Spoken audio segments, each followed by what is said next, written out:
Hello out there, this is Wake Angel 2001, and quick history lesson.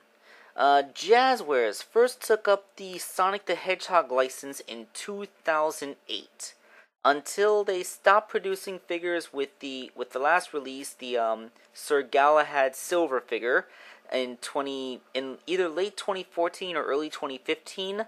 They produced a bunch of characters. Either just below or just over 40, however you count it.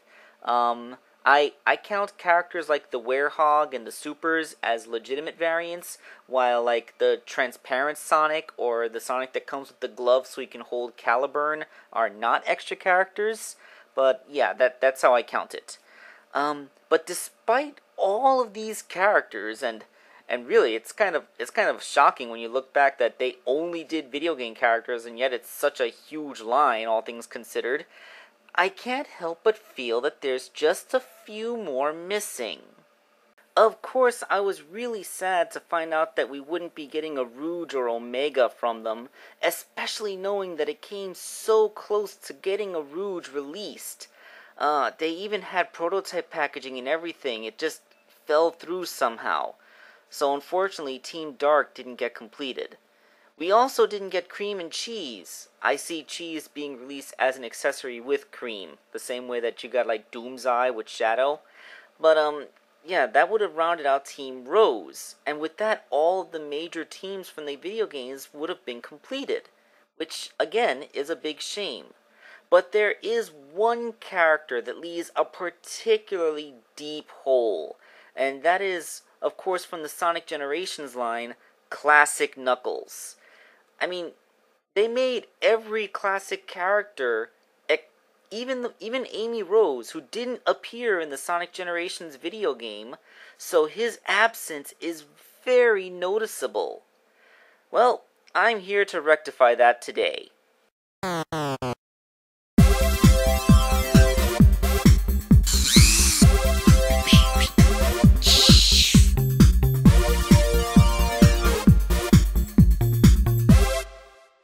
Classic Knuckles is a commission for Sir Space Corps 72.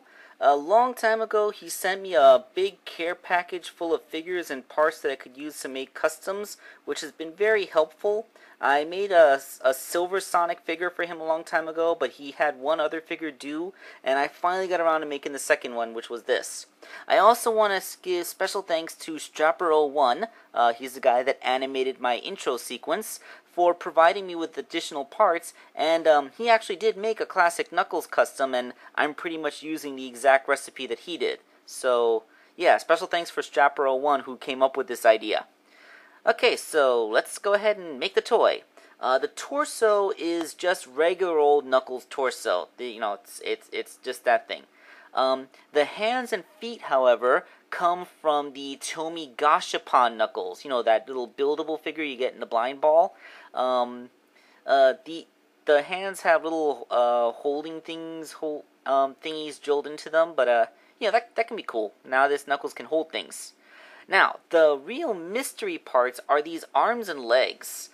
Somehow I had an even number of them, despite the fact that they didn't all come in the same care package. Like, some of them were in the bag that Sir Space Corps sent, others were in the box that Strapper sent, and I'm wondering just, like, what are these parts?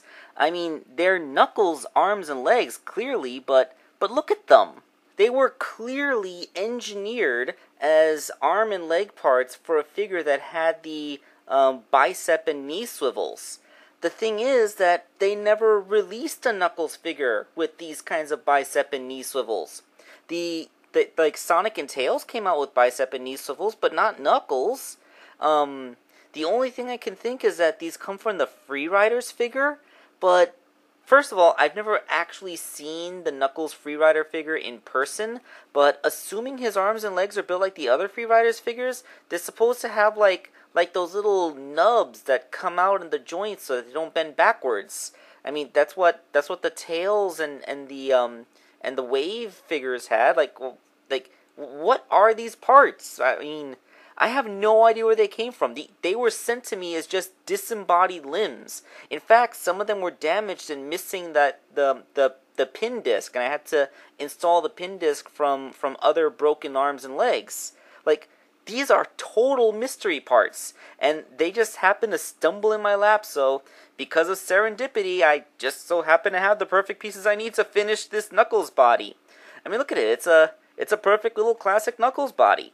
All it needs is a head, which is another complication. The only real toy of classic Knuckles that exists is the first 4 minifigure, which was re-released by Jazzwares, of course. I didn't count this in the whole Jazzwares 45 figure total, by the way, because it's a non-articulated figure.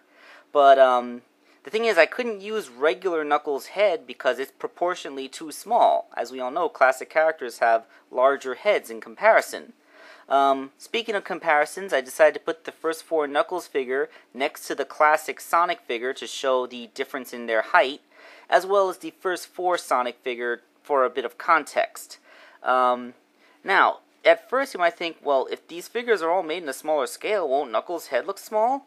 Well, look at the muzzle. The muzzle's about the right size. So, like, the size of their faces is about right. So you can just chalk up the slightly smaller head just due to the fact that Knuckles doesn't have those spines increasing the volume of his head. Here's the first 4 Knuckles standing next to the body I built, and as you can see by the shoulder line, the body is bigger, because the body's about the same size as classic Sonic's. So, when I cut off the head, drilled a hole, and stuck it on, the result is a classic Knuckles figure. The articulation is pretty basic, just like any of the classic figures, universal shoulders, universal hips, a waist. He has a neck swivel, ankle and wrist swivels, and he stands next to the classic Sonic figure pretty good. And that's just fine. He stands next to the Sonic figure pretty good, and that's all that we can hope for. So, yeah. I'm really surprised that Jazzwares didn't make this, because, they could have recycled parts. I don't know. I guess they would have wanted to machine slightly skinnier arms and legs so that he'd look more classic style, but, given what I had to work with, that's all well and good. Now, the only problem is, what the heck am I going to do with the other first 4 figures? I had to buy this entire box set to get just Knuckles' head. What am I going to do with these guys? I don't know. Oh well, that's a problem for later. This is Toy Customizer Wake Angel 2001. Watch my credits.